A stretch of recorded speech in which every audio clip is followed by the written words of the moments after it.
नमस्कार मंडळी, सुप्रभात सर्वांना. कसे आहात तुम्ही? मजेत ना? तर आजच्या आपल्या ब्लॉगची सुरुवात खूप छान झाली. तर आज आहे धनतेरस. मग आम्ही सकाळी लवकर आवरलं आणि लगेच फराळ बनवायला लागलो. तर आज आम्ही शंकरपाळे आणि चकल्या बनवल्या. त्यानंतर मग मी आणि मोठ्याही बाजारला गेलो.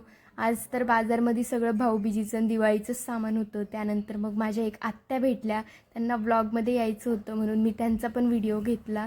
त्यानंतर मग साक्षी दिदीनी बाजार वगैरे भरला आणि आमच्याकडे पाहुणे येणार होते. तर स्पेशल मेनू होता पनीरची भाजी आणि पुलाव.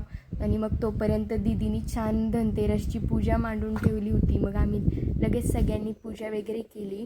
आणि आय थिंक सो ह्या पूजेला यमदीप पूजन असं म्हणतात. तर मोठ्याने ती पूजा केली आणि ज्याच्यासाठी मी खूप उत्सुक असते दरवेळेस. तर आम्ही फटाके फोडायला घेतले. आम्ही म्हणजे बाकीचे तर बघतच होते आणि मीच मस्त फटाके फोडत होती.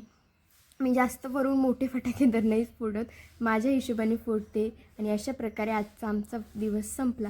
व्हिडिओ आवडला असेल तर please like, share and subscribe. Thank you for watching.